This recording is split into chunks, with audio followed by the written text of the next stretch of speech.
mewujudkan visi Indonesia maju yang berdaulat, mandiri, dan berkepribadian melalui terciptanya pelajar Pancasila, Kementerian Pendidikan, Kebudayaan, Riset, dan Teknologi terus menghadirkan berbagai terobosan Merdeka Belajar. Merdeka Belajar yang diusung Kemendikbudristek memiliki tujuan untuk mencapai pendidikan berkualitas bagi seluruh rakyat Indonesia melalui transformasi pada 4 hal, yakni infrastruktur dan teknologi, kebijakan, prosedur dan pendanaan, kepemimpinan masyarakat dan budaya, serta kurikulum, pedagogi, dan asesmen.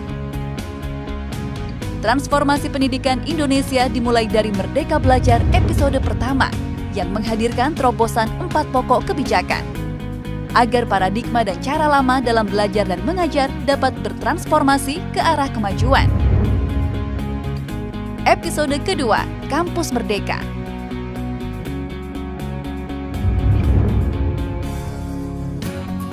Episode ketiga, perubahan mekanisme penyaluran dan penggunaan dana BOS. Episode keempat, program organisasi penggerak.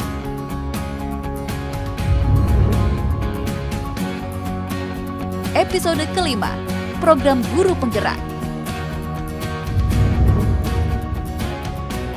Episode keenam, transformasi dana pemerintah untuk pendidikan tinggi. Episode ketujuh, program sekolah penggerak. Episode ke-8, SMK Pusat Keunggulan.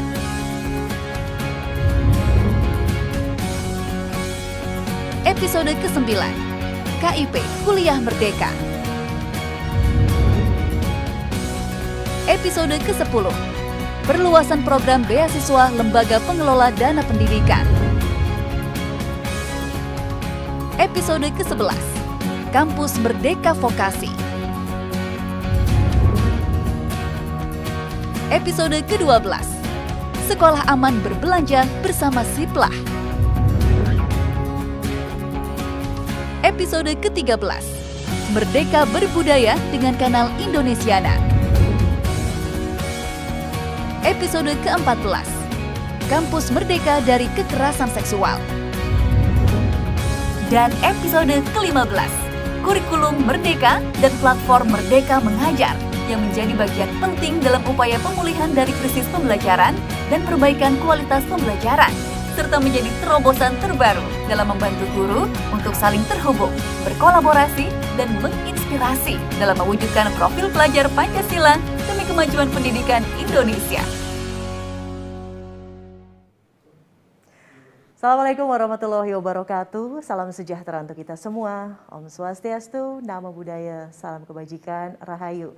Selamat pagi dan selamat datang Ibu Bapak sekalian di acara Merdeka Belajar episode ke-15 yang bertemakan kurikulum Merdeka dan platform Merdeka Mengajar yang tentunya dipersembahkan oleh Kemendikbudristek. Saya Widya Saputra, saya izin memandu acara hari ini dengan tetap memakai masker Ibu Bapak dan tidak bosan-bosannya saya mengingatkan kembali jangan pernah lengah karena pandemi masih belum selesai. Jadi mari bersama-sama kita tetap mematuhi protokol kesehatan dengan tetap menjaga jarak, menjauhi kerumunan, mencuci tangan dengan sabun di air mengalir dan tetap memakai masker. Dan telah hadir bersama kita pada pagi hari ini yang kami hormati Menteri Pendidikan Kebudayaan Riset dan Teknologi Mas Menteri Nadiem Anwar Makarim. Mas Menteri apa kabar? Sehat selalu Mas? Sehat, Alhamdulillah. Apa kabar Mbak Widya? Alhamdulillah baik juga Mas Menteri, hatur nuhun. Nah Ibu dan Bapak, peluncuran Merdeka Belajar episode ke-15 ini merupakan hasil kolaborasi erat nih antara dua unit utama di lingkungan Kemendikbudristek. Makanya saya sapa juga nih pagi hari ini ada Kepala Badan Standar Kurikulum dan Asesmen Pendidikan Bapak Anindito Aditomo. Pak Nino apa kabar Pak? Halo, selamat pagi. Alhamdulillah, kabar baik. Alhamdulillah baik. Dan juga Direktur Jenderal Guru dan Tenaga Kependidikan Bapak Iwan Syahril. Selamat pagi Pak Iwan, sehat selalu Pak. Selamat pagi, terima kasih Mbak Widya.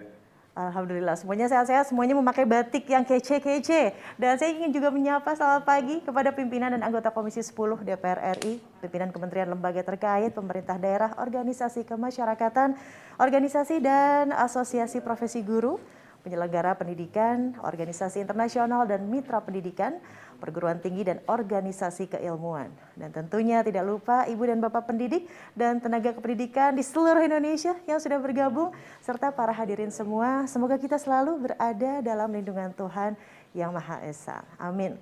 Bapak Ibu sekalian, izin saya menjelaskan sedikit tentang episode ke-15 ini. Hasil dari studi nasional maupun internasional menunjukkan bahwa Indonesia sudah cukup lama mengalami krisis pembelajaran. Selain itu, kesenjangan kualitas pendidikan yang curam di antar wilayah dan kelompok sosial juga masih menjadi tantangan di Indonesia. Nah, situasi tersebut diperparah dengan pandemi COVID-19 yang mengubah secara drastis proses belajar dan mengajar. Nah, untuk mengatasi situasi tersebut diperlukan perubahan yang sistemik dalam meningkatkan kualitas guru, kepala sekolah atau madrasah yang merupakan faktor kunci dalam upaya transformasi pembelajaran.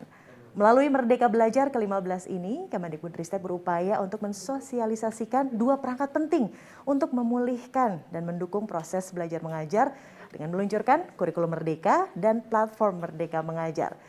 Sosialisasi ini diharapkan dapat meningkatkan partisipasi satuan pendidikan dalam upaya pemulihan pembelajaran, membantu mengakselerasi kualitas pendidikan kita, serta memberikan solusi atas hambatan yang dialami ibu dan bapak guru dalam menjalankan perannya sebagai pendidik. Dan untuk mengawali acara kita pada pagi hari ini, saya ingin mengundang Menteri Pendidikan, Kebudayaan, Riset, dan Teknologi untuk memberikan paparan. Silahkan, Mas Menteri. Terima kasih. Assalamualaikum warahmatullahi wabarakatuh. Salam sejahtera bagi kita semua. Om Swastiastu, Namo Buddhaya, salam kebajikan, Rahayu. Yang terhormat pimpinan dan anggota Komisi 10 DPR RI, yang saya hormati pimpinan kementerian dan lembaga terkait, Ibu dan Bapak perwakilan dari pemerintah daerah, organisasi kemasyarakatan, asosiasi profesi guru, penyelenggara pendidikan, organisasi internasional dan mitra pendidikan, perguruan tinggi dan organisasi keilmuan, dan tentunya ibu dan bapak pendidik, orang tua, dan adik-adik pelajar yang hebat di seluruh Indonesia. Peluncuran Merdeka Belajar kali ini sudah lama saya tunggu-tunggu. Sudah lama sekali, sudah beberapa tahun kita tunggu-tunggu. Karena terobosan yang kami luncurkan pada hari ini berhubungan langsung dengan akselerasi mutu pembelajaran dan peningkatan kualitas guru, yaitu kurikulum Merdeka dan platform Merdeka Mengajar. Izinkan saya menyampaikan paparan.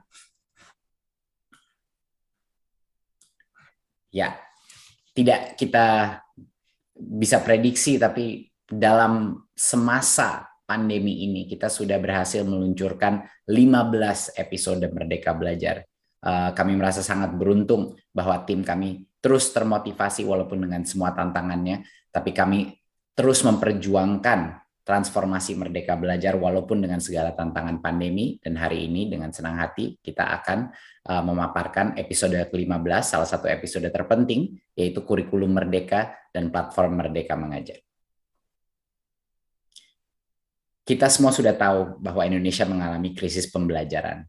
Ini sudah kita alami dalam 20 tahun terakhir. Kita dalam angka tes PISA, yaitu tes internasional yang mengetes numerasi, literasi, dan sains, kita mengetahui bahwa kinerja kita relatif ke negara-negara lain masih sangat perlu diperbaiki. Ya, tidak ada peningkatan yang signifikan dalam 10-15 tahun terakhir.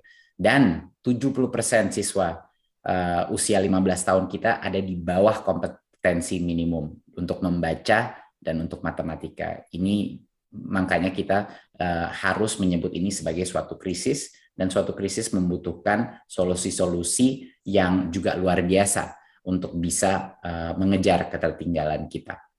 Berikut. Nah, krisis pembelajaran ini menjadi lebih parah lagi pada saat kita mengalami COVID, pada saat kita pindah kepada learning online. Dan ini adalah salah satu dampak negatif daripada coronavirus. Dan kita telah melakukan assessment dan mengkalkulasi apa sebenarnya dampak learning loss-nya dari yang terjadi. Dan kita melihat berdasarkan analisa kita, dan ini juga sudah kita validasi dengan riset-riset eksternal juga, bahwa dari sisi literasi, kita sudah kehilangan sekitar 6 bulan pembelajaran. Di dalam suatu tahun akademik, 6 bulan itu untuk suatu krisis selama 2 tahun ini besar sekali. 6 bulan kita kehilangan pembelajaran, ini rata-rata ya, rata-rata. Dan untuk numerasi, kita kehilangan 5 bulan. Ini namanya learning loss yang dikuantifikasi berdasarkan waktu. Nah, ini adalah rata-rata. Itu artinya banyak sekali sekolah yang mengalami learning loss yang jauh lebih besar dari ini. Ada juga sekolah yang mengalami learning loss yang nggak sebesar ini. Tetapi ini menunjukkan bahwa kalau rata-ratanya saja sudah 5-6 bulan, kita bisa bayangkan daerah-daerah yang paling terpencil, learning loss mereka bisa mencapai 8 bulan, bahkan 10 bulan, dan ini adalah suatu angka yang sangat signifikan. Jadi kita membangun suatu solusi, kurikulum, berdasarkan keinginan kita untuk mengejar ketertinggalan kita. Ya, untuk mengejar ketertinggalan kita. Jadi pada saat kita merancang ini kurikulum, kita memikirkan apa strategi yang akan mempermudah negara kita untuk mengejar ketertinggalan kita di dalam literasi dan numerasi. Itu memang menjadi framework utama kita. Berikut. Tapi ada suatu kabar yang cukup gembira dan cukup mengejutkan. Apa itu? Di awal pandemi, kita meluncurkan yang namanya kurikulum darurat. Kurikulum darurat itu sebenarnya langkah pertama ke arah tujuan kita, yaitu kurikulum merdeka. Apa sih yang kita lakukan di kurikulum darurat itu? Kita menurunkan jumlah materi secara drastis agar para pelajar dan pengajar itu bisa fokus untuk mendalami topik-topik yang paling esensial. Jadi kita masih menggunakan K13, kurikulum K13, tetapi kita sederhanakan secara drastis. Apa yang terjadi setelah itu? Ini kita berikan pilihan kepada sekolah-sekolah di seluruh Indonesia menggunakan ini. Ternyata, tanpa kita mengharapkan begitu besar, ternyata 31,5% sekolah kita pindah menggunakan kurikulum darurat. Ini tidak dipaksa, kita memberikan tawaran kepada mereka. Mereka melihat, wah ini kurikulum darurat jauh lebih sederhana. Saya bisa fokus dan saya bisa adaptasi kepada sistem online, tidak terbebani dengan begitu banyak materi. Dan apa yang terjadi Bapak Ibu pada saat kita 30% sekolah ini melakukan kurikulum darurat, kita melihat learning loss daripada sekolah yang menggunakan kurikulum darurat itu jauh lebih sedikit daripada sekolah-sekolah yang tidak menggunakan kurikulum darurat. Sekolah-sekolah yang hanya melanjutkan kurikulum 2013. Ini adalah suatu data yang sangat dahsyat dan saya ingin meminta teman-teman yang telah membaca hasil riset ini untuk membantu mensosialisasikan juga teman-teman di media. Karena ini menunjukkan, kita melihat di sini sekolah yang menggunakan K13 tidak mengubah kepada yang lebih sederhana. Mereka mengalami learning loss sekitar 5 bulan. Dan sekolah yang menggunakan kurikulum darurat hanya mengalami learning loss 1 bulan. Nah ini apa yang terjadi? Apa yang terjadi?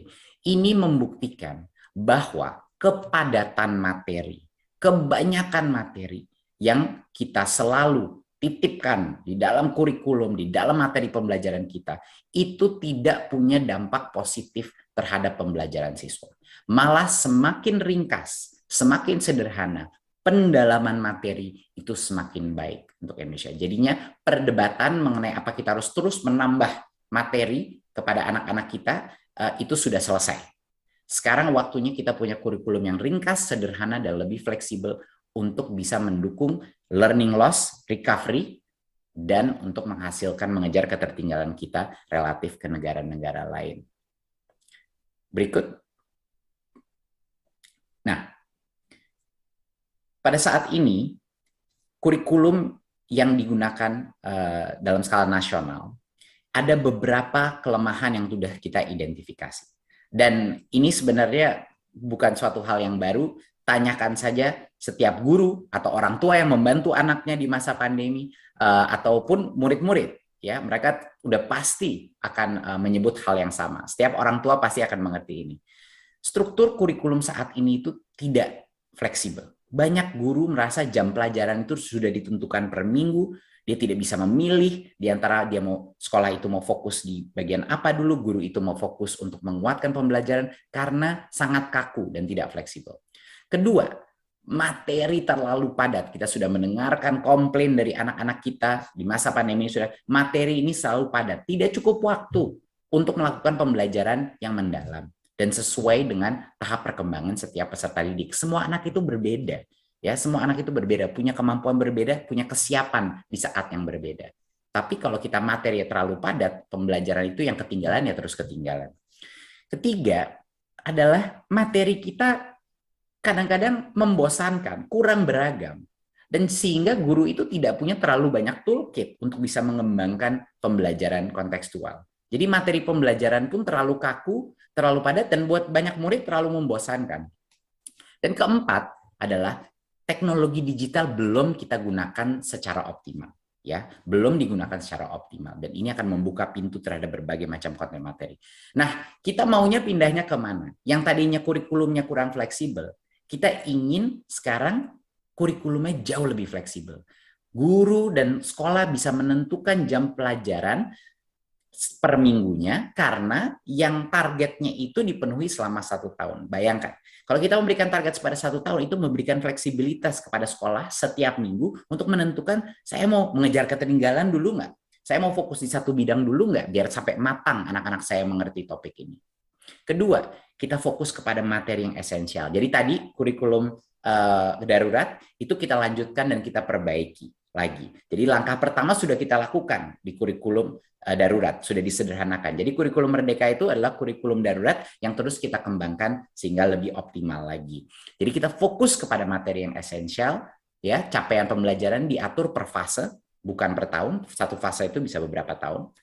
Dan ketiga, kita memberikan keleluasan para guru untuk menggunakan berbagai macam perangkat ajar yang sesuai dengan kebutuhan masing-masing peserta didik, ya, memberikan jauh lebih banyak keleluasaan, dan kita memberikan dukungan digital, suatu aplikasi yang akan kita bicarakan nanti sebagai referensi bagi guru untuk terus mengembangkan praktek mengajar secara mandiri dan berbagi praktek baik. Jadi ini adalah perubahan yang cukup besar, dan kita harapkan ini adalah sebenarnya ujungnya berawal dari guru, dan ini adalah untuk guru biar fleksibilitas dalam situasi pembelajaran bisa meningkat. Berikut. Ya, banyak sekali di tahun-tahun kemarin, banyak sekali masyarakat dan dunia pendidikan kita alergi dengan terminologi sering disebut ganti menteri, ganti kurikulum. Saya di sini dengan senang hati akan mengumumkan bahwa dengan Merdeka Belajar, semua itu tidak akan ada pemaksaan. Dalam 2 tahun ke depan ini tidak akan ada pemaksaan. Karena tujuan kita adalah recovery dari learning loss pandemi.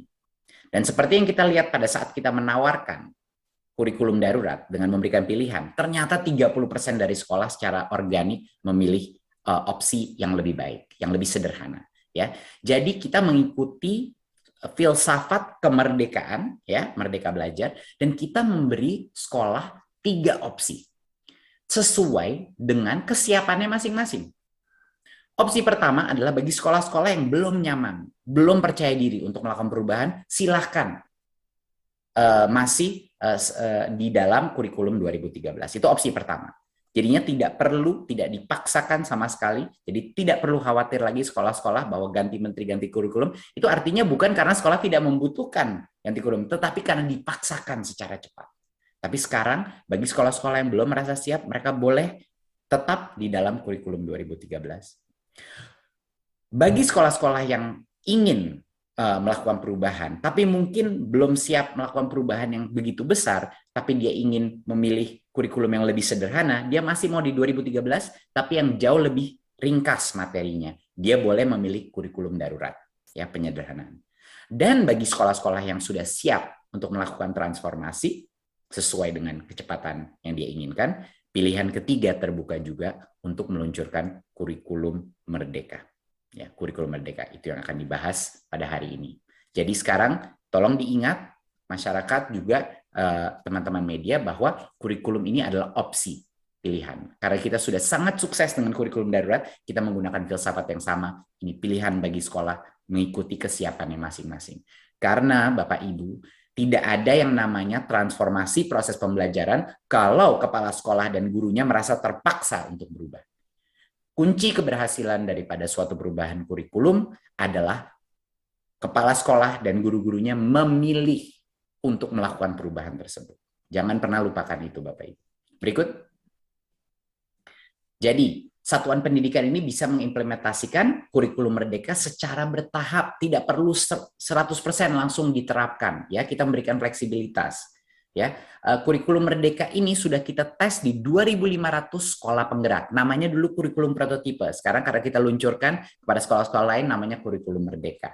Jadi kurikulum merdeka ini sudah kita tes di 2.500 sekolah. Banyak sekali sekolah yang sudah kita lakukan. Ini diterapkan mulai dari TK, SD, dan sampai ke SMP, SMA. Ya. Dan mulai tahun ajaran ini 2022-2023, satuan pendidikan bisa mengimplementasi kurikulum merdeka ini berdasarkan kesiapan masing-masing.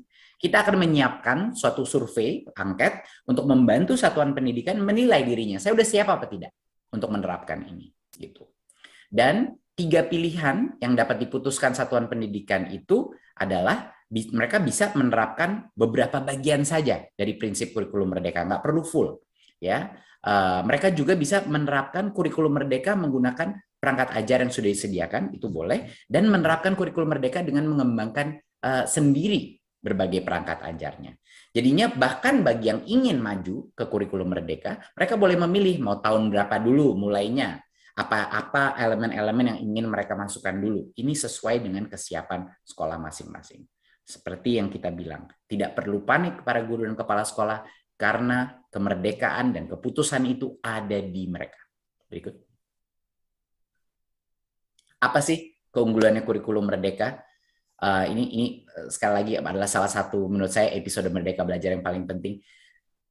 Pertama, keunggulan kurikulum merdeka sama seperti kurikulum darurat. Nomor 1, lebih sederhana, lebih mendalam. Standar pencapaiannya jauh lebih sederhana. Materinya lebih sedikit sehingga itu memberikan waktu untuk guru mendalami setiap konsep. Karena itu yang penting. Bukan kelebaran daripada materi, tetapi kedalaman yang menjadi fokusnya. Ya, dan juga dibuat bahasa daripada standar pencapaian pun jauh lebih mudah dimengerti. Kita banyak berdiskusi dengan guru-guru di mana standar pencapaian pun banyak guru tidak mengerti karena terlalu rumit. Berbagai macam standar-standar pencapaian, ada matriks, ada berbagai macam kompetensi yang dengan bahasa yang cukup akademis. Jadi kami merubah ini dengan membawa guru-guru untuk membantu kita mereformulasi apa itu standar-standar pencapaian dalam kurikulum sehingga sesuatu itu diberikan input dari guru untuk guru. Itu yang penting sebenarnya karena yang menggunakan ini adalah guru ujung-ujungnya. Ya, jadi sekolah-sekolah tidak perlu terburu-buru dalam menyelesaikan materi, tidak perlu selalu pindah-pindah walaupun anaknya belum mengerti. Jadi lebih menyenangkan, lebih menenangkan juga bagi para murid-murid. Tidak stres mereka terus karena mereka belum mengerti satu konsep sudah dipaksa pindah ke konsep berikutnya. Berikut. Keunggulan kedua daripada kurikulum merdeka adalah ya kemerdekaannya sendiri, otonomi yang diberikan. Ya, saya berikan beberapa contoh. Di dalam program SMA sekarang tidak ada lagi program peminatan ya untuk yang memilih kurikulum merdeka. Ya, tidak ada lagi jurusan ya kejuruan atau peminatan yang dulu namanya. Peserta didik bisa memilih mata pelajaran sesuai minat, bakat, dan aspirasinya di 2 tahun terakhir SMA. Ini salah satu keputusan atau choice atau pemilihan yang bisa diberikan kemerdekaan bagi anak-anak kita yang sudah mulai masuk dalam umur dewasa untuk bisa memilih. Berarti dia tidak terkotak-kotak kepada misalnya IPA atau IPS saja. Mereka bisa memilih sebagian IPA, materi mata pelajaran IPA, sebagian IPS. Dan itu adalah suatu hal yang sudah dilakukan di banyak sekali program-program kurikulum internasional, sudah banyak sekali program-program di negara-negara maju yang memberikan pilihan bagi anak-anak kita karena dari kecil mereka sudah dibiasakan untuk bisa memilih dan akuntabel akan keputusannya dia. Dan guru ini diberikan hak untuk mundur apa maju di dalam kurikulum itu, di dalam suatu fase, sesuai dengan tahap pencapaian dan perkembangan murid-muridnya. Ini adalah suatu perubahan yang luar biasa diminta oleh semua guru. Banyak sekali guru-guru yang komplain kepada saya bahwa walaupun anak-anaknya belum siap maju ke depan, dan makanya kita melihat survei, banyak sekali anak-anak kita di daerah-daerah yang lebih tertinggal itu udah tertinggal 2 tahun bahkan pembelajarannya. Ya, karena guru itu terpaksa untuk terus maju tanpa memikirkan siapa yang ketinggalan. Jadinya guru ini bisa memilih, kalau misalnya guru itu merasa dia mau lebih cepat, itu bisa. Kalau guru itu merasa dia mau pelan-pelan dikit untuk memastikan nggak ada yang ketinggalan juga bisa. Dan sekolah di dalam kurikulum Merdeka ini, sekolah ini diberikan kewenangan untuk mengembangkan kurikulum itu, ya, untuk mengembangkan kurikulum itu sesuai dengan karakteristik sekolah tersebut. Jadinya level otonomi, level kemerdekaan bagi sekolah, bagi guru, dan bagi peserta didik itu sangat tinggi. Jadi ini bukan malah kurikulum yang ingin membelenggu sekolah-sekolah. Ini adalah kurikulum yang paling merdeka dan memberikan kemerdekaan kembali kepada sekolah, hak-hak memilih bagi murid, guru, dan sekolah. Berikut.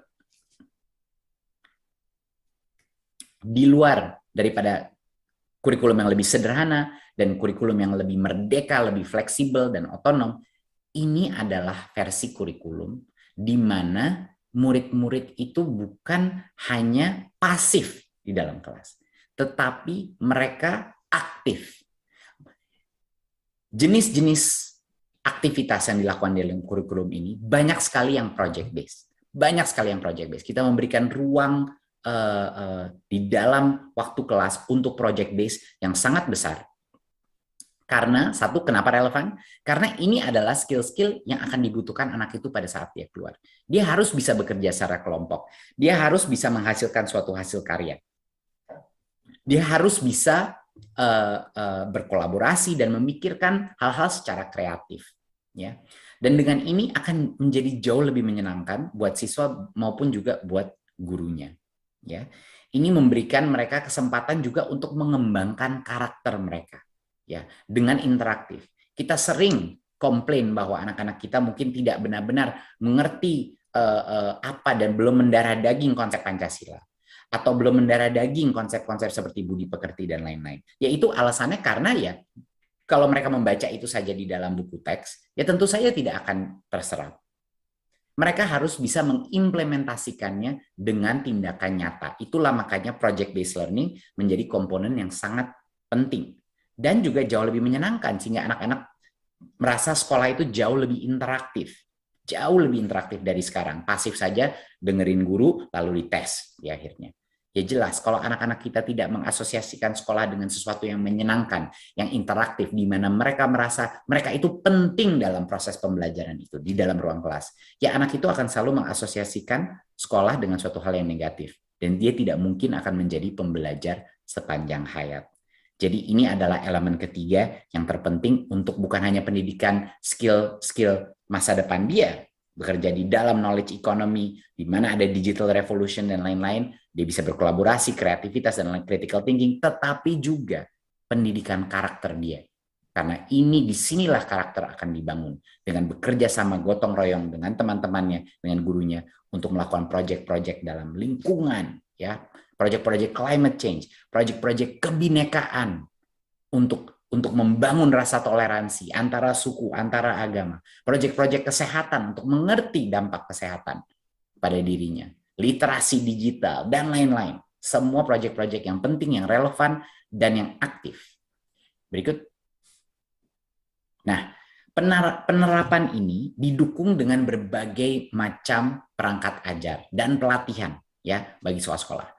Nomor 1, kita menyediakan buku teks, ya, buku teks yang lebih variatif dengan kualitas yang baik, ya.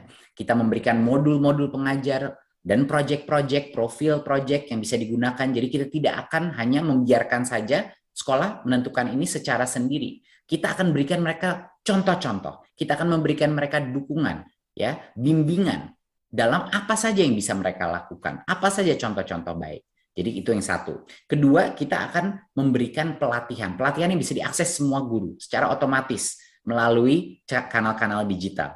Ya, pelatihan di mana secara mandiri guru bisa mempelajari konsep-konsep ini sehingga mereka bisa lebih percaya diri dalam mengimplementasikan kurikulum ini. Ya, ada bentuknya macam-macam, ada e-book, ada video, ada podcast yang bisa diakses. Ya, dan guru bisa membentuk komunitas-komunitas belajar yang akan kami bantu fasilitasi untuk berbagi praktik baik dalam adopsi kurikulum merdeka ini.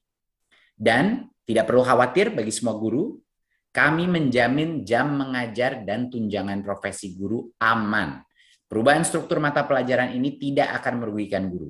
Jadi bagi guru-guru yang mungkin khawatir dengan perubahan ini karena lebih fleksibel jam waktunya, kami jamin ini tidak akan merugikan guru, tidak akan mengurangi jam mengajar dan tunjangan guru.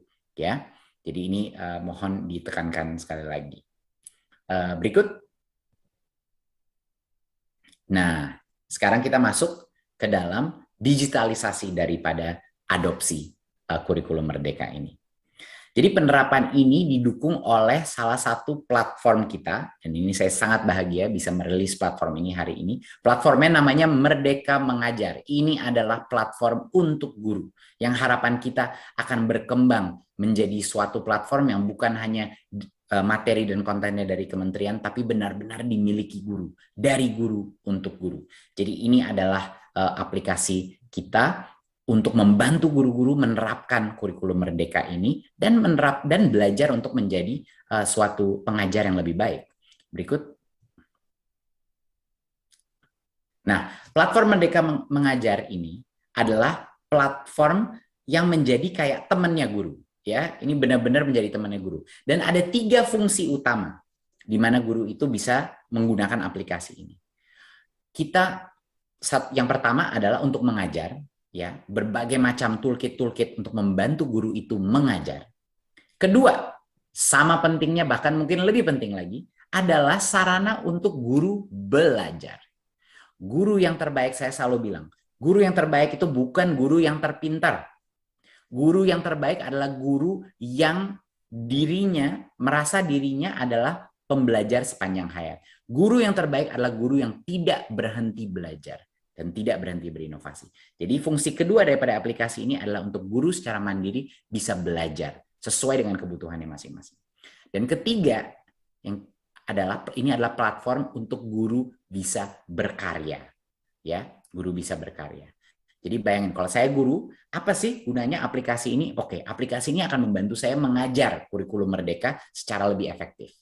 Kedua, saya akan bisa belajar skill-skill baru, belajar konsep-konsep baru, ya, dari aplikasi ini untuk mengupgrade diri saya. Dan 3, saya bisa berkarya dan sharing karya saya kepada guru-guru lain dan komunitas untuk mendapatkan masukan, untuk juga membantu guru-guru lain, networking dan lain-lain. Oke. Dan kami ini bekerja sama dengan GovTech Edu, salah satu tim ya yang di dalam PT Telkom yang berkolaborasi dengan kita, tim terdedikasi untuk mengembangkan platform Merdeka Mengajar ini. Berikut. Nah, platform Merdeka Mengajar ini adalah suatu referensi bagi guru untuk mengembangkan praktik mengajar mereka. Kita di dalam aplikasi ini ada lebih dari 2.000 referensi perangkat ajar. Perangkat ajar itu toolkit, materi, konten yang berbasis kurikulum merdeka. Jadi ada berbagai macam konten dari berbagai macam mata pelajaran ada di dalam aplikasi ini. Jadi ini adalah perangkat-perangkat ajar yang praktis, pragmatis ya, yang bisa digunakan langsung di dalam kurikulum merdeka di dalam ruang kelas ya. Bagi guru-guru ini bisa menggunakan ini. Dan yang kedua, sama pentingnya, bahkan mungkin lebih penting lagi adalah toolkit assessment. Toolkit assessment, guru bisa mendapatkan asesmen ini dan mengimplementasikannya di dalam ruang kelasnya untuk melakukan analisa, untuk mendapatkan data, mana ya anak-anak saya yang agak ketinggalan, mana ya anak-anak saya yang mungkin sudah lebih cepat, mana anak saya mungkin PR-nya saya kasih yang lebih susah karena ini udah lebih maju. Mungkin anak saya kasih satu lagi yang agak ketinggalan, mungkin harus fokus dulu di bagian ini agar mereka nggak ketinggalan gitu. Jadinya ada toolkit assessment yang bisa dilakukan oleh semua guru bagi murid-muridnya, diberikan assessmentnya, dan itu memberikan data bagi guru untuk melakukan segmentasi atau personalisasi daripada kelas dia. Jadi ini akan sangat membantu guru untuk mengetahui kelas saya di mana sih levelnya, ini murid di level mana sih sebenarnya, di bidang numerasi dan literasi. Bayangkan betapa bergunanya itu bagi guru-guru untuk mengetahui di mana level anak-anaknya per individu. Berikut. Dan salah satu elemen terpenting adalah fungsi belajar, ya, fungsi belajar. Kita menyediakan berbagai macam konten, ya, untuk pelatihan guru secara mandiri, dan dia bisa mengikuti. Ada video-video, ada berbagai macam konten untuk guru-guru bisa mengupgrade dirinya secara mandiri. Kenapa secara mandiri itu penting? Karena setiap guru punya kebutuhan upgrading yang beda-beda. Setiap guru punya interest untuk mengembangkan bagian daripada kompetensinya yang berbeda-beda. Dan bukan hanya pembelajaran dan upgrading kompetensinya guru, tetapi juga video-video yang akan menginspirasi guru. Untuk menginspirasi guru untuk berubah mindset-nya. Misalnya berubah mindset terhadap keterpihakan kepada murid. Ya, makanya pada saat kita meluncurkan program guru penggerak, banyak sekali guru nangis-nangis depan saya. Saya kaget. Mereka selalu bilang, kenapa Anda nangis? Kenapa nggak suka programnya, Bu? Dan ternyata mereka bilang, Mas Menteri, ini karena merubah paradigma saya pertama kalinya baru sadar apa itu guru dan harus selalu berpihak kepada murid. Bukan sebagai administrator pendidikan, tetapi sebagai benar-benar sebagai fasilitator proses pembelajaran untuk keterpihakan pada murid. Jadi bukan hanya pelatihan-pelatihan yang ada di dalam platform ini, tetapi juga banyak sekali video-video inspirasi yang akan mengembangkan mindset dan motivasi daripada guru-guru kita. Berikut. Dan salah satu fitur favorit saya adalah di mana ke depannya kita harap ini akan menjadi platform ekosistem yang sangat besar, sehingga guru-guru bisa menunjukkan, bisa memamerkan bukti karya mereka, sharing, ya, mendapat feedback dari guru-guru lain. Mereka bisa membangun portfolio hasil karyanya. Mereka bisa berbagi inspirasi. Mereka bisa berkolaborasi dan menunjukkan. Kita ingin platform ini benar-benar dimiliki oleh guru, bukan dimiliki oleh kementerian. Ya, karena itu adalah goal kita. Jadinya bukan hanya mengajar, bukan hanya belajar, tapi juga guru-guru bisa aktif menciptakan konten. Ya, user generated content, menunjukkan portfolionya, menunjukkan hasil karya siswanya, menunjukkan apa yang dia lakukan di dalam ruang kelasnya. Luar biasa. Ini menurut saya ini potensinya sangat besar bagi guru-guru untuk berpartisipasi secara aktif di dalam kolaborasi. Berikut. Ya, dan di sini kita masuk, semua user, semua guru-guru bisa masuk dengan akun pembelajaran belajar.id yang dapat mengakses platform Merdeka Mengajar mereka melalui Android atau website. Ya, jadi karena mayoritas guru kita, super mayoritas dari guru kita menggunakan Android, kita fokusnya dalam aplikasi Android dan juga website bagi yang mungkin mau mengakses melalui laptop, itu silahkan juga. Ya. Jadi bisa mengunduh aplikasinya di Play Store atau langsung ke website kita guru.kemdikbud.go.id. Ya. Dan bagi yang mungkin susah mengakses internet, tentunya modul pelatihan dan kurikulum ini akan kita sediakan dalam bentuk flash disk bagi sekolah-sekolah yang sulit mengakses internet. Berikut. Kedepannya apa sih visi kita kepada platform ini? Waktu kita menyebut ini platform, kita benar-benar serius. Bapak Ibu, kita ingin ini menjadi platform. Platform itu apa? Bukan hanya satu arah dari kementerian kepada sekolah-sekolah memberikan materi segala. Kita ingin ini hidup menjadi suatu ekosistemnya sendiri. Makanya komponen terpenting daripada ini adalah crowdsourcing daripada konten ini. Kita ingin user generated content. Jadi kita ingin yang mengembangkan nanti materi-materi pembelajaran, materi mengajar, materi belajar, dan materi berkarya itu guru-guru, organisasi-organisasi pendidikan itu berkontribusi untuk menambah konten sehingga kontennya semakin kaya, ya, semakin kaya. Dan dengan ini kita ingin membangun komunitas belajar daring. Guru-guru itu bisa saling berinteraksi menjadi study group masing-masing dan mereka bisa berbagi pengalaman mereka karena ujung-ujungnya itu yang akan meningkatkan kapasitas daripada sektor pendidikan kita. Guru-guru saling mengembangkan dirinya dan saling mengembangkan gitu. Dan pembelajaran mandiri yang tidak terbatas waktu. Ya, saat ini banyak sekali guru-guru selalu terbatas. Mereka mungkin nggak bisa ikut pelatihan atau nggak punya anggaran untuk transport atau mereka schedule-nya tidak tepat. Dengan pembelajaran mandiri, kita mengharapkan semua guru yang termotivasi akan bisa mengupgrade kompetensi dirinya melalui online university yang telah kita bangun di dalam aplikasi ini. Jadi benar-benar seperti online university, di mana setiap topik sesuai dengan kemauan dia bisa mengupgrade dirinya. Dan juga ini sangat penting, kita harapkan di masa depan, ini menjadi bagian daripada perencanaan dan kemajuan karir daripada guru-guru kita. Jadinya ini menjadi CV digital daripada guru-guru yang ingin menunjukkan apa saja sih hasil karya guru itu, apa saja pencapaian-pencapaian yang dihasilkan di dalam kelasnya, inovasi yang dia lakukan. Jadi ini kesempatan untuk guru membuat suatu public portfolio, public CV terhadap hasil karyanya dia. Dan tentunya kita ingin menciptakan jejaring profesi guru, suatu network guru yang bisa menciptakan center-center of excellence per topik, per mata pelajaran, per interest, dan lain-lain. Membuat suatu social network untuk guru sehingga mereka bisa saling berbagi dan membantu. Jadinya visi daripada aplikasi ini adalah ini ujung-ujungnya akan dimiliki oleh komunitas guru dan komunitas pendidikan. Kita hanya pencetus saja, setelah itu kita ingin semakin banyak konten keluar dari masyarakat, dunia pendidikan, sehingga ini menimbulkan suatu roda inovasi yang semakin cepat. Berikut.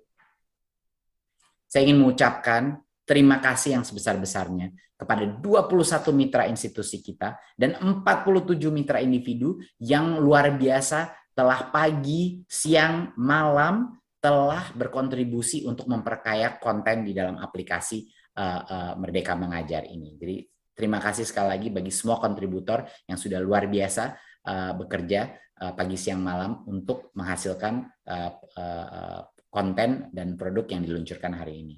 Berikut. Jadi kami sekarang mengajak semua pihak. Kita mengajak semua pihak untuk bergerak bersama dan ikut berpartisipasi dalam gerakan ini yang akan difasilitasi melalui teknologi platform ini. Jadi tolong kita unduh aplikasinya, ya seperti sini ada QR-nya, dipelajari aplikasinya dan pelajari lebih dalam. Saya harap banyak orang punya rasa ingin tahu dan tentu saja kita selalu terbuka dengan masukan. Dan itu memang journey kita adalah untuk selalu terbuka dan open dan menerima masukan dari berbagai macam partisipan. Dan kita mengharapkan sekolah-sekolah untuk mendaftarkan satuan pendidikan kalau mereka menginginkan menerapkan kurikulum Merdeka untuk melakukan registrasi ya di dalam tautan kurikulum.gtk.kemdikbud.go.id ya mulai tanggal 11 Februari sampai dengan 31 Maret biar kita pun mendapat informasi. Dan bagi dinas-dinas pendidikan untuk mendukung satuan pendidikan yang memutuskan mereka sudah siap untuk bisa menerapkan kurikulum Merdeka. Ya, banyak sekolah yang tidak siap itu juga nggak apa-apa. Tidak perlu dipaksa, mereka boleh di K13 dan juga boleh hanya di kurikulum darurat, tapi kalau mereka ingin tolong didukung oleh Dinas Pendidikan. Dan tentunya mitra-mitra kita dan organisasi pendidikan, kita harap Anda tolong kita ajak Anda untuk datang berkontribusi dalam pengembangan materi, pengembangan konten pada platform Merdeka Mengajar. Ya, kita proses ini akan sangat demokratis, kita akan mengkurasi, tapi kita pun menginginkan semakin banyak organisasi untuk ikut berkontribusi dalam user generated content ini. Berikut. Saya rasa demikian yang bisa saya sampaikan pada saat ini. Jadi sekali lagi hari yang sangat bahagia. Kita memberikan pilihan bagi sekolah-sekolah untuk menentukan mau di K13 saja atau sudah siap mungkin mau kurikulum darurat yang lebih sederhana, K13 tapi lebih sederhana, atau sudah siap maju secara bertahap kepada kurikulum Merdeka. Dan kita tidak biarkan saja sendiri tanpa bimbingan, kita menyediakan suatu platform digital yang bisa diakses siapapun untuk bisa membimbing guru-guru dalam proses mengajar dalam kurikulum Merdeka, proses belajar untuk paradigma dan konsep-konsep baru, dan juga konsep berkarya. Demikian yang bisa saya sampaikan. Wassalamualaikum warahmatullahi wabarakatuh.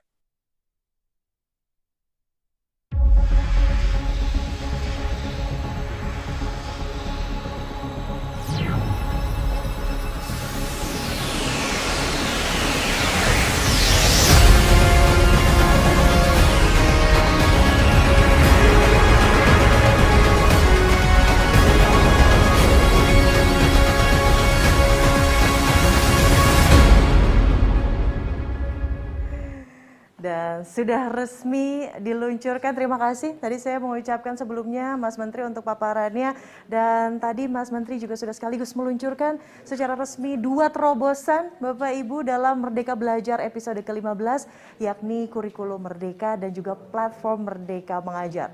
Semoga kurikulum Merdeka dan platform Merdeka Mengajar ini dapat menjadi sumber inspirasi bagi para guru untuk mengajar, belajar, dan juga berkarya, tadi kata Mas Menteri. Sekali lagi terima kasih Mas Menteri Nadiem Anwar Makarim atas peresmiannya. Dan Bapak Ibu sekalian, selanjutnya sama-sama nih, kita akan menyaksikan video dukungan kurikulum prototipe yang pada hari ini resmi disebut sebagai kurikulum Merdeka. Berikut sama-sama kita saksikan tayangan berikut ini.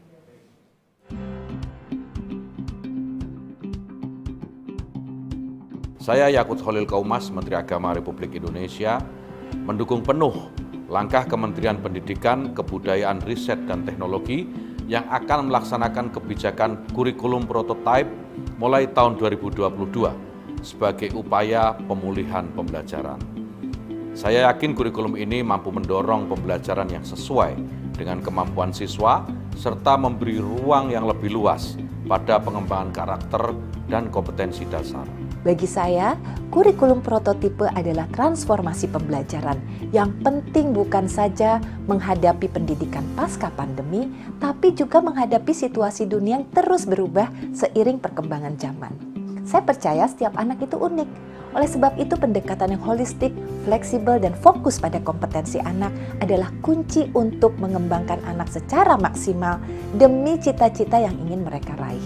Kami di Ikatan Guru Indonesia terkait dengan kurikulum prototipe adalah bagian dari bagaimana guru-guru sekolah-sekolah harus bisa menyelaraskan dengan perubahan. Ini harus senantiasa kita sama-sama bergerak dan menggerakkan untuk bisa adanya pemerataan dan penyelarasan dalam perubahan itu sendiri. Kami mengapresiasi kurikulum prototipe sebagai satu perubahan tetapi mengacu pada peningkatan kualitas pendidikan dan memberikan keadilan dalam pelayanan pendidikan. Saya sangat senang mendengar bahwa kita akan berubah kurikulumnya. Mengapa demikian? Karena memang dunia berubah sangat cepat, kurikulum ini sangat fleksibel. Jadi ini mengakomodasi semua daerah, mengakomodasi semua kapasitas yang kita miliki. Mereka yang lambat bisa mengikuti yang lambat, yang cepat bisa lari. Untuk meningkatkan kompetensi literasi siswa, diperlukan struktur kurikulum yang fleksibel dan memberikan ruang bagi guru untuk melakukan inovasi sehingga guru-guru dapat fokus meningkatkan atau memperbaiki strategi pembelajaran menggunakan bahan ajar yang tepat agar siswa-siswi kita meningkat kemampuan literasinya.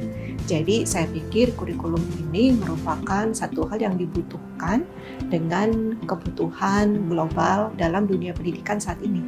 Kurikulum prototipe itu baik sekali karena memberi kemerdekaan untuk orang boleh memilih.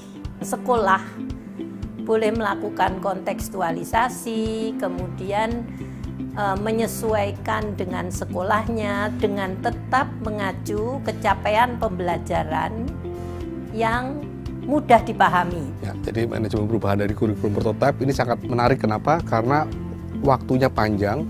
Ada waktu 5 tahun, ada fase-fasenya, ada pelibatan mulai dari para pemangku kepentingan, sehingga memastikan dengan adanya waktu ini, memastikan bahwa seluruh pemangku kepentingan dalam ekosistem pendidikan itu relatif lebih siap. Tahun 2024 ketika diluncurkan sebagai kebijakan nasional, itu relatif akan lebih smooth untuk membalikkan arah pendidikan kita. Secara prinsipil tentu kami memberikan dukungan untuk guru-guru dalam mengimplementasikan kurikulum tadi. Yang jelas orientasinya adalah untuk perbaikan kualitas pendidikan kita. Sepanjang itu tentu kami memberikan sokongan atau dukungan untuk kebaikan bersama. Kurikulum prototipe bukanlah kurikulum yang sama sekali baru, tetapi merupakan penyempurnaan dari kurikulum sebelumnya. Hal ini berkaitan dengan kompetensi guru, berkaitan dengan anak didik, begitu. Jadi tidak mungkin dirubah begitu rupa, tapi harus dilakukan perubahan secara gradual. Kurikulum prototipe ini memberikan sebuah stimulus sekaligus akselerasi di dalam pengelolaan sekolah, khususnya di dalam menemani anak-anak belajar setelah mengalami 2 tahun pembelajaran yang kurang kondusif.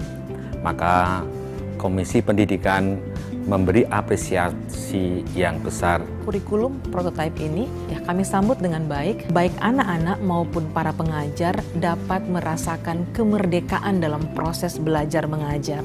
Kita mengapresiasi bahwasanya niatnya adalah untuk perubahan. Kurikulum yang proaktif ini yang menyasar kepada anak-anak adalah supaya mereka menjadi sasaran untuk perubahan. Kita mendukung ke arah perbaikan, kedalaman perubahan. Kami mengapresiasi ini bagian dari cara pemerintah menciptakan peluang bagi sekolah untuk bertumbuh sesuai dengan kekhasannya, sesuai dengan keunggulannya. Kami secara umum menyambut baik yang sangat mengapresiasi tentang kurikulum prototipe. Kami mengharapkan adanya pelatihan ya bagi guru-guru kami. Sangat mengapresiasi dengan kurikulum prototipe. Kenapa? Karena memang ini selaras dengan Merdeka Belajar yang diusung oleh Kemdikbud.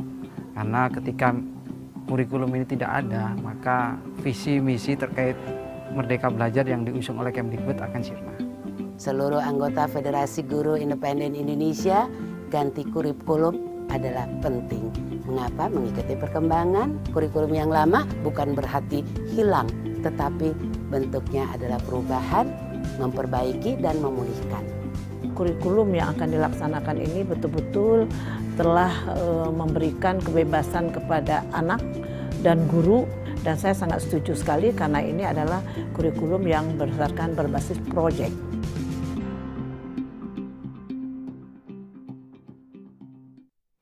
Itu dia Ibu Bapak video dukungan kurikulum Merdeka dari berbagai kalangan. Jadi kata-kata Merdeka Belajar itu bukan hanya sekedar jargon ya, tapi betul-betul memberikan keleluasaan untuk para guru, tenaga pengajar memilih kurikulum mana yang paling pas untuk mengoptimalkan kemampuan siswa masing-masing. Nah berikutnya Ibu Bapak, kalau tadi kita sudah melihat dukungan untuk kurikulum Merdeka, selanjutnya ada juga tayangan tentang apa itu platform Merdeka Mengajar. Sama-sama yuk kita saksikan.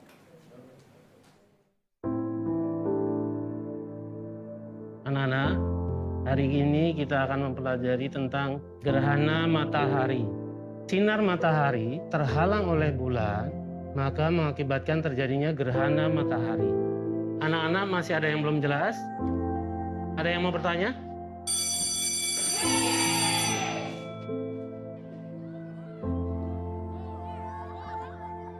Bagaimana ya supaya murid-murid lebih bersemangat menerima pelajaran? Saya harus mengembangkan diri. Tapi bagaimana ya? Pak Andi, kok bengong aja Pak? Kenapa? Iya nih Bu, saya lagi bingung. Akhir-akhir ini murid saya terlihat bosan dan kurang bersemangat di kelas. Saya harus mencari inovasi baru dalam mengajar di kelas Bu, supaya mereka kembali semangat. Ayo Pak, kita coba platform yang kemarin diinfokan itu loh Pak, platform Merdeka Mengajar. Saya belum sempat membuka platformnya, Bu. Ini loh Pak, platform Merdeka Mengajar punya Kemendikbudristek yang bisa diakses dimanapun dan kapanpun. Jadi, platform ini diperuntukkan untuk guru Pak. Kita bisa mempersiapkan pembelajaran, mengajar, mengembangkan diri, dan berkarya lebih baik lagi. Nih Pak, banyak sekali referensi materi ajar dan video-video ilustratif. Wah, keren ya Bu. Platform untuk guru berkarya sekaligus memberikan inovasi dalam mengajar. Seharusnya saya langsung mencoba platform Merdeka Mengajar ini. Betul Pak, kita bisa juga loh Pak berbagi video pembelajaran kita dan mendapatkan umpan balik dari guru-guru lain yang sudah bergabung di sini Pak. Pokoknya platform ini sangat membantu kita loh Pak. Terima kasih ya Bu. Saya akan coba buat perubahan di kelas. Semangat Pak, Bapak pasti bisa. Siap. Mari Pak. Mari.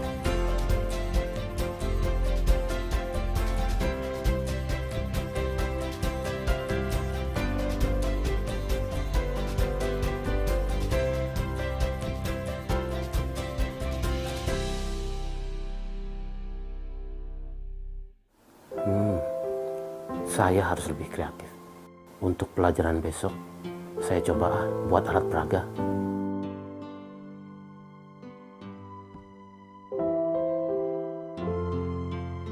Semoga yang saya buat ini bisa bermanfaat dan menginspirasi para murid serta teman-teman guru lainnya.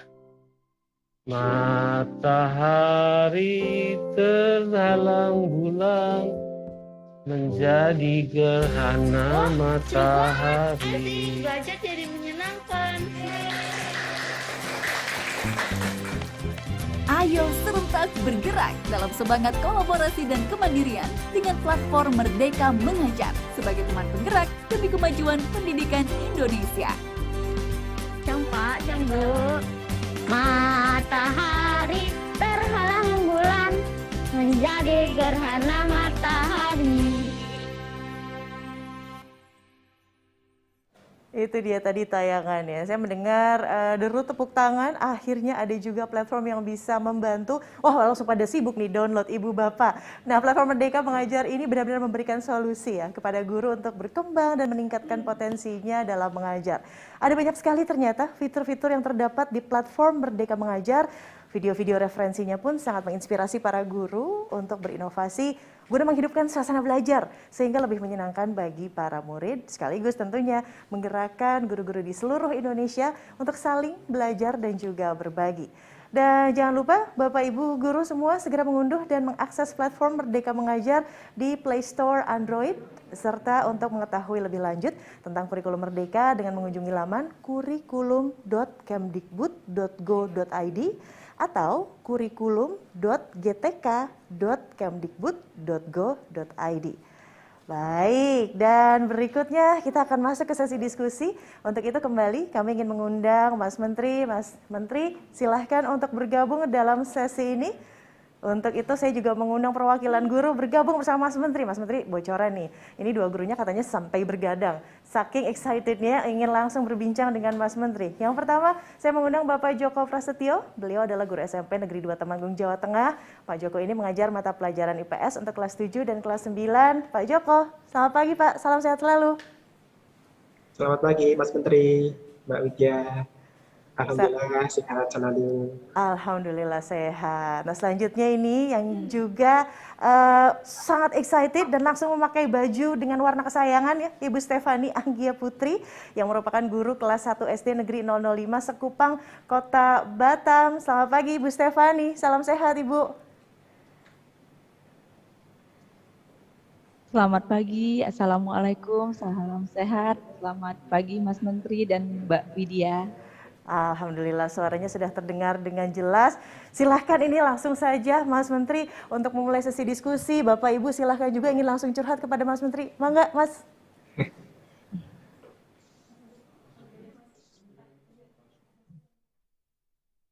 Punten audionya Mohon boleh. maaf. Selamat pagi Pak Joko, Bu Anggi, apa kabar? Masya Allah, Alhamdulillah luar biasa. Terima kasih ya udah bersedia meluangkan waktu hari ini untuk ngobrol-ngobrol dikit. Semoga Pak Joko sama Bu Anggi dalam keadaan sehat. Ini kan Pak Joko sama Bu Anggi guru di sekolah penggerak ya. Jadi Pak Joko ini guru mata pelajaran IPS dan juga Bu Anggi ini guru mata pelajaran umum dan juga wali kelas.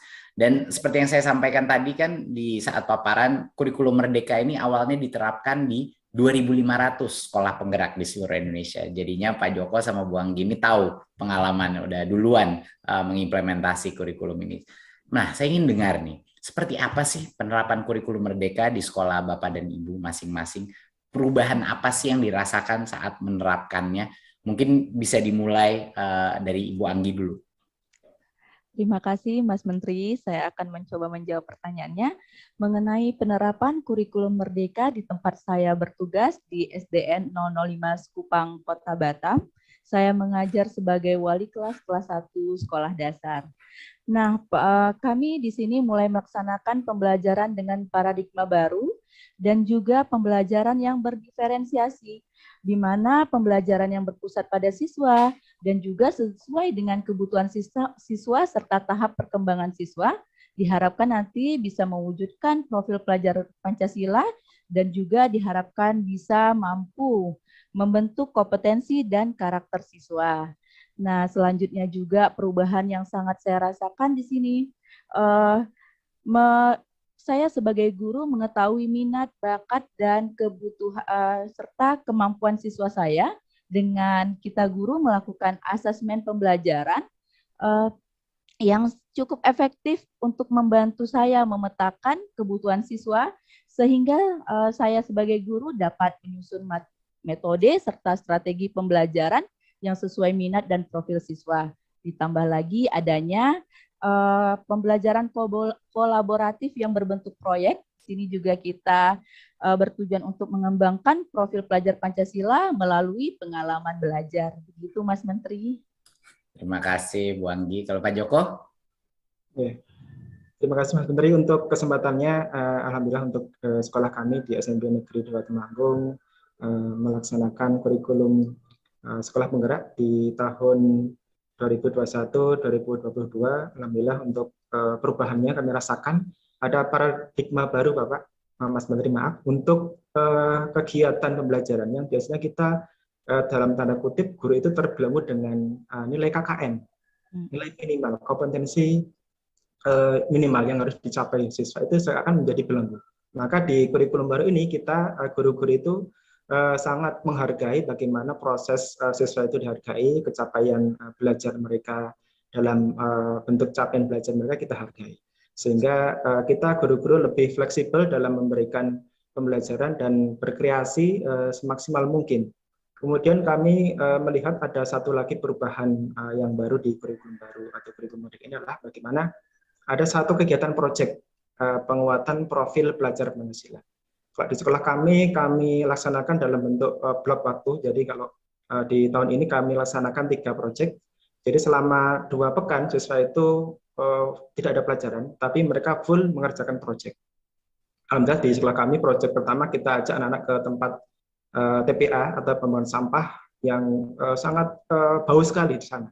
Jadi mereka akan tahu ternyata sampah itu dampaknya begitu luar biasa. Maka kita ajak mereka mengelola sampah dengan baik, kemudian memanfaatkannya, kita ajak membuat kompos ya untuk pupuk, kemudian di proyek berikutnya kita ajak mereka gunakan sampah untuk barang yang lebih bernilai ekonomi. Ada kerajinan dari sampah, kemudian memanfaatkan sampah anorganik dengan ekobrik dan lain sebagainya. Dan yang ketiga di proyek kami ada kegiatan kearifan lokal. Kami ajak mereka untuk mengenal budaya Temanggung, Bapak. Kami ajak mereka menari. Ya, kita ajarkan ya kalau di Temanggung ada tari lokal dinamakan tari Wulang Kado, Bapak, Mas Menteri. Dan alhamdulillah sudah kami pernah pentaskan di KBRI Thailand, KBRI Malaysia, dan beberapa daerah, dan alhamdulillah pernah meraih juara 1 di Kemah Budaya tahun 2019. Maturun. Terima kasih, Mas Menteri. Luar biasa, terima kasih Pak Joko, Bu Anggi. Jadi ini sangat jelas ya, ujung-ujungnya apa sih benefitnya daripada fleksibilitas, apa keunggulannya fleksibilitas. Ini memberikan waktu bagi para guru-guru dan kepala sekolah untuk menyediakan proses pembelajaran yang mereka sudah lama merasakan yang memang anak itu akan jauh lebih seru, jauh lebih senang dengan project based learning, dengan aktivitas-aktivitas yang lebih mendalam dan tidak tergesa-gesa untuk maju ke topik berikutnya gitu. Jadi fleksibilitas dalam proses pembelajaran, waktu penjadwalan pembelajaran itu luar biasa. Pak Joko luar biasa itu proyeknya. Saya mungkin akan merasa sangat optimis bahwa kalau seluruh sekolah-sekolah di Indonesia mengerjakan proyek-proyek seperti itu, yang namanya budi pekerti, yang namanya Pancasila, kebanggaan, rasa bangga akan kebinekaan Indonesia, dan juga ketergantungan kita kepada alam itu hanya bisa dirasakan kalau kita langsung di lapangan. Kalau anak-anak itu langsung merasakan dan langsung berkarya. Dan Ibu Anggi kelihatan sekali bahwa keterpihakan kepada murid di dalam sekolah Ibu bisa berjalan dengan jauh lebih baik. Nah, sekarang saya mungkin ingin menanyakan Pak Joko, Bu Anggi, apa sih pesan yang mau disampaikan kepada guru-guru lain di Indonesia terkait penerapan kurikulum merdeka ini? Saya persilakan, mungkin Pak Joko dulu. Ya, terima kasih Mas Menteri. Kami berpesan pada guru-guru di seluruh Indonesia, mari kita menjadi bagian perubahan. untuk menjadikan pendidikan Indonesia menjadi lebih baik dan untuk mengatasi loss learning di masa pandemi ini. Mari kita dukung ya kementerian untuk melaksanakan kurikulum Merdeka. Dan satu lagi tadi kita gunakan platform Merdeka Mengajar untuk mendukung dan mengembangkan diri kita, guru-guru di Indonesia, untuk saling berkolaborasi dan menginspirasi untuk kita semuanya. Terima kasih. Bu Anggi, gimana? Terima kasih Mas Menteri. Pesan saya untuk Bapak Ibu guru yang ada di Indonesia, kita harus sadar bahwa seperti filosofi Ki Hajar Dewantara yang mengatakan, guru ini diibaratkan sebagai petani dan siswa itu adalah benihnya. Maka dengan kemampuan kita merawat dengan baik, memberi pupuk, memusnahkan hama-hama dan pencahayaan yang cukup, maka benih-benih yang kita tanam akan tumbuh menjadi benih-benih yang berkualitas. Nah, semoga dengan penerapan kurikulum mengajar ini kita bisa mengetahui dan memberikan fasilitas serta memberikan pengajaran yang benar-benar sesuai dengan kebutuhan siswa, sehingga nanti anak kita tumbuh di masyarakat menjadi peserta didik dengan profil pelajar Pancasila dan mampu bersaing di revolusi industri saat ini. Dan juga semangat untuk melakukan perubahan pendidikan. Terima kasih. Terima kasih sekali atas waktunya Pak Joko, Bu Anggi. Tentu saya harapannya semua guru di Indonesia bisa punya semangat yang sama dengan Pak Joko dan Bu Anggi untuk memulihkan pembelajaran kita dan meningkatkan kualitas pendidikan dengan kurikulum Merdeka dan juga dengan platform Merdeka Mengajar yang akan membantu membimbing guru dan kepala sekolah untuk melaksanakan ini. Pak Joko, Bu Anggi tetap semangat dan semoga sehat selalu. Acara saya kembalikan ke Mbak Widya. Terima kasih Mas Menteri. Aduh, Pak Joko dan juga Bu Anggi, ini saya sangat berharap coba zaman dulu saya sudah ada ya Merdeka Mengajar ini. Saya tidak akan menjadi korban bulian karena saya anak IPS dan juga overwhelmed terkait RPAL dan RPUL. Aduh, ini semua terobosan yang sangat luar biasa. Terima kasih sekali lagi Mas Menteri, Pak Joko dan juga Bu Anggi. Salam sehat selalu. Dan kalau kita tadi sudah mendengarkan langsung testimoni dari Pak Joko dan Bu Anggi tentang kurikulum Merdeka dan platform Merdeka Mengajar, sekarang kita juga akan melihat nih testimoni dari para guru-guru lain yang telah menerima manfaat dari kurikulum Merdeka dan platform Merdeka Mengajar. Sama-sama kita saksikan.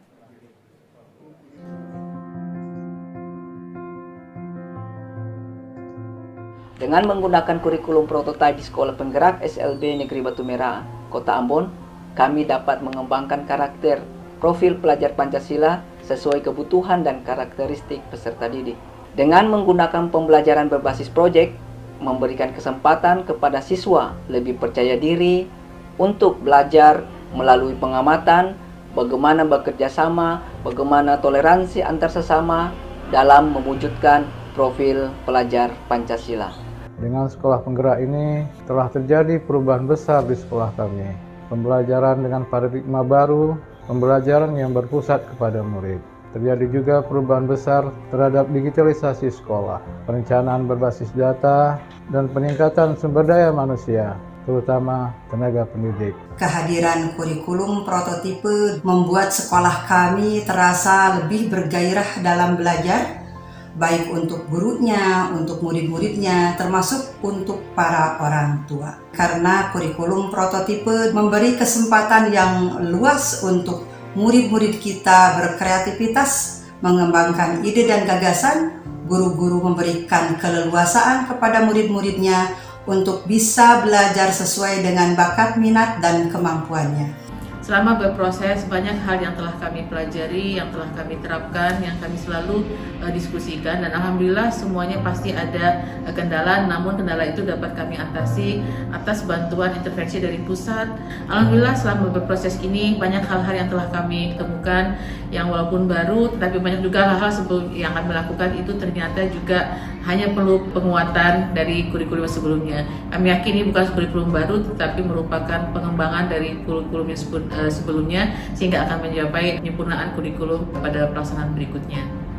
Syukur alhamdulillah, kami sebagai salah satu sekolah penggerak yang tentunya sudah menerapkan kurikulum prototip. Dengan adanya kurikulum tersebut, anak dapat merdeka belajar, sehingga anak didik kami mampu menjadi generasi bintang, tangguh, dan berkarya. Salah satu program sekolah adalah untuk meningkatkan kualitas pelayanan, pembelajaran, dan kualitas lulusan. Maka dengan ini, penerapan kurikulum prototipe ini memberikan ruang bebas berkreasi bagi guru dan siswa untuk meningkatkan kualitas kompetensinya melalui gerakan Merdeka Belajar. Berkaitan dengan penerapan kurikulum prototipe, yang pertama ada percepatan digital. Yang kedua, ada percepatan pendanaan yang dilakukan oleh pemerintah berkaitan dengan penerapan kurikulum ini. Berikutnya, pendidikan dengan paradigma baru. Pendidikan yang berbasis digital, pendidikan yang berfokus kepada peserta didik sebagai center, di mana peserta didik memiliki keunggulan tersendiri dalam dirinya yang harus dikembangkan, yang harus ditumbuhkan, sehingga mereka merdeka di dalam belajar. Menurut saya, paradigma baru atau prototipe lebih fleksibel dibandingkan dengan K13. Jadi, kita bisa melakukan pendekatan berbasis mata pelajaran. Bisa juga menggunakan pendekatan tematik atau kolaborasi antara mata pelajaran. Jika di kurikulum K13, kita mengenal adanya KI dan KD yang harus dicapai peserta didik dalam pembelajaran. Maka pada kurikulum paradigma baru ini, KI dan KD ditiadakan dan dilebur menjadi CP atau capaian pembelajaran. Kurikulum ini sudah sangat bagus, kami juga banyak mendapatkan hal-hal baru. Menerapkan paradigma baru merupakan tantangan tersendiri bagi kami dalam pandemi ini. Adanya proyek sangat-sangat membantu dalam memunculkan minat belajar setelah pembelajaran online. Program Sekolah Penggerak telah membuka cakrawala berpikir kami. Pelatihan tentang pembelajaran paradigma baru dan digitalisasi pembelajaran untuk mewujudkan profil pelajar Pancasila melalui program Merdeka Belajar telah kami ikuti. Dengan ini kami, Komite Pembelajaran, mendapat tantangan baru dan berkomitmen untuk menggali, mempelajari, berdiskusi hal-hal yang baru terkait perwujudan profil pelajar Pancasila melalui program Merdeka Belajar.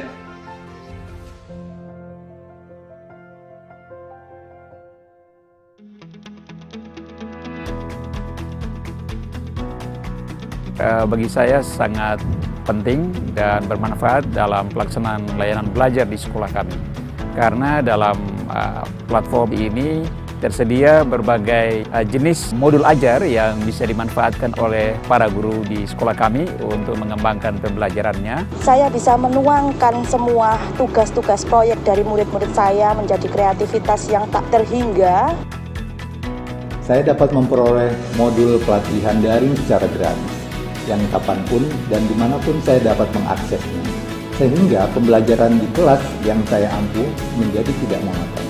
Bagi kami, guru yang mengajar di sekolah berkebutuhan khusus sangat bermanfaat sekali untuk meningkatkan kemampuan belajar anak-anak. Apalagi kami dengan sangat mudah membagikan soal-soal tersebut melalui WhatsApp kepada anak-anak. Saya bisa mendapatkan perangkat ajar atau materi-materi pembelajaran dengan mudah. Selain itu, saya juga bisa mendapatkan inspirasi dalam mengajar, sehingga pembelajaran di kelas menjadi lebih bermakna, bervariasi, dan tidak monoton lagi. Saya banyak mendapatkan ilmu-ilmu baru bagaimana cara menyampaikan materi pembelajaran kepada peserta didik dengan menggunakan profil pelajar Pancasila.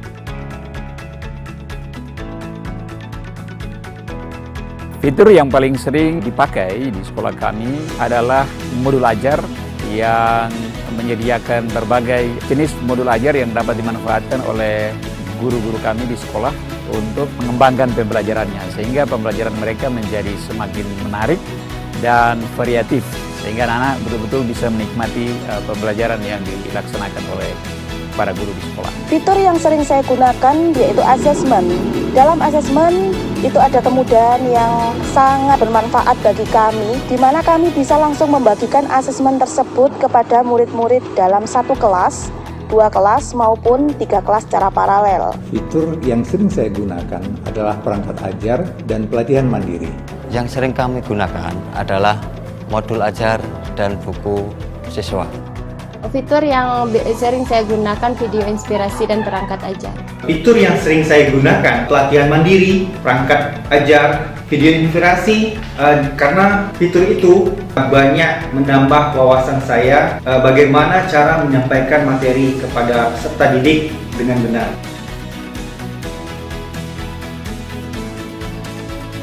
Harapan saya terus dikembangkan dan juga memberi ruang kepada teman-teman guru di seluruh wilayah Indonesia untuk turut berkontribusi mengirimkan karya-karya praktek mengajar dan belajar terbaik mereka untuk saling berbagi sebagai media yang menghubungkan berbagai guru di pelosok tanah air kita.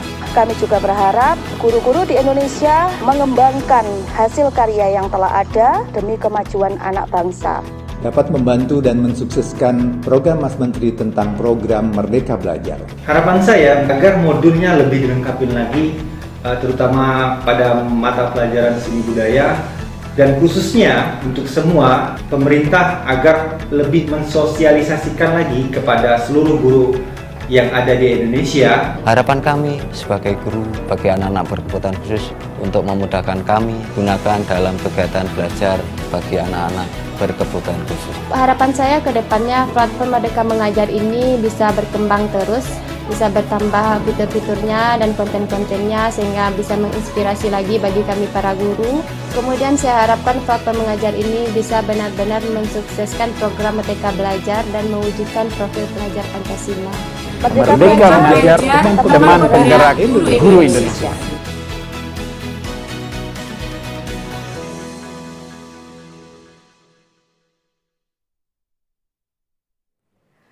Salam hormat dan juga salut untuk seluruh guru di pelosok Indonesia.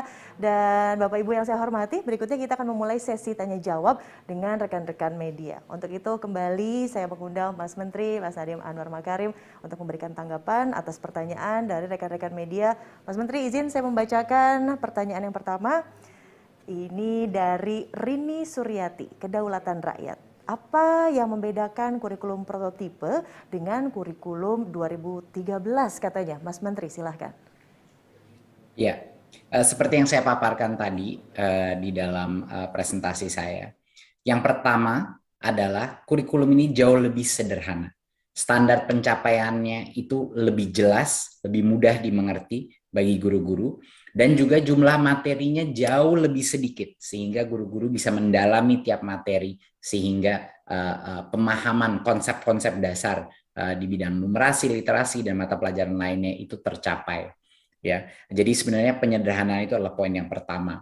Karena ini adalah komplain nomor 1 daripada semua guru-guru, bahkan orang tua, dan tentunya murid-murid yang menyediakan kok banyak sekali materinya. Kedua, lebih otonom dan merdeka. Bagi sekolah, bagi kepala sekolah, bagi guru, dan juga para murid-muridnya. Peserta didik lebih merdeka dalam mengembangkan minat dan bakatnya, talentanya, aspirasinya. Guru juga lebih merdeka untuk memilih tahapan yang paling cocok bagi para murid-muridnya.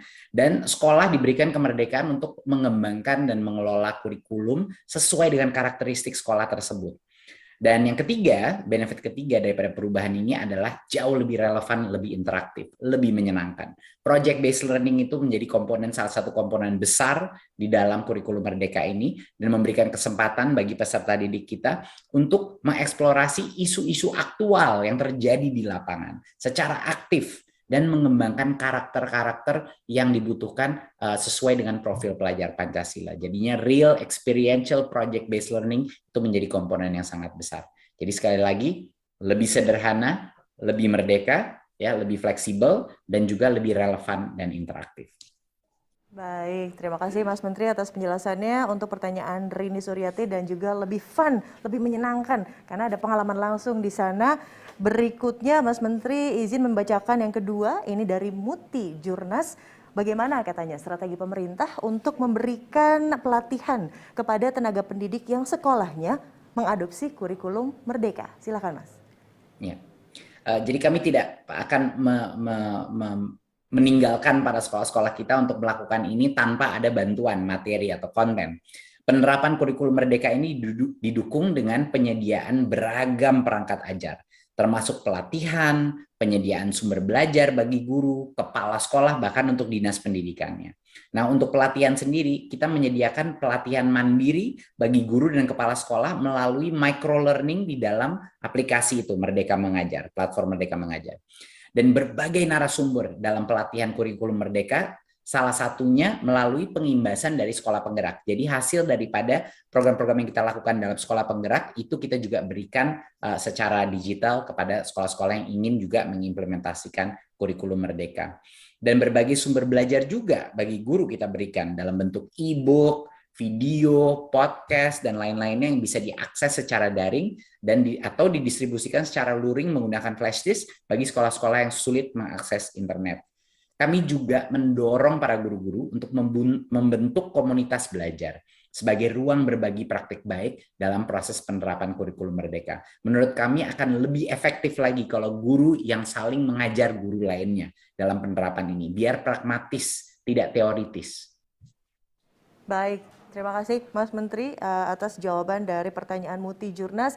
Yang terakhir ini Mas Menteri, yang ketiga, izinkan saya membacakan, ada waktu 2 tahun katanya untuk menguji coba kurikulum prototipe Merdeka untuk mendapatkan feedback langsung dari pengguna, baik itu sekolah dan juga guru, sehingga siap menjadi kurikulum baru di tahun 2024. Nah, hal-hal apa saja katanya Mas Menteri yang mau digali atau dikuatkan dari implementasi uji coba secara sukarela tersebut?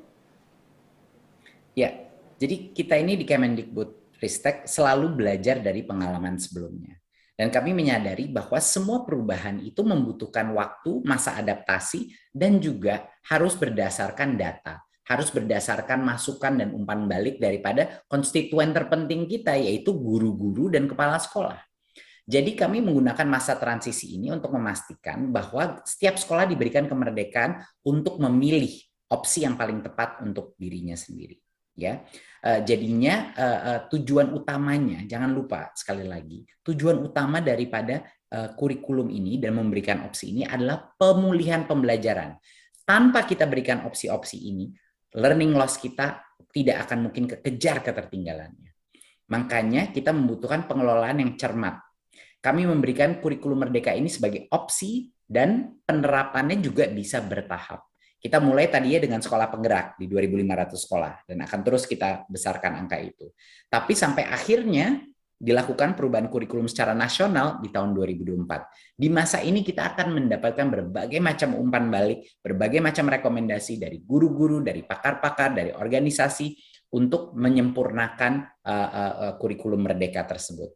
Dan di tahun 2024 itu yang sudah melalui proses perbaikan selama 3 tahun di sejumlah sekolah dan madrasah itu yang akan kita jadikan kurikulum nasional.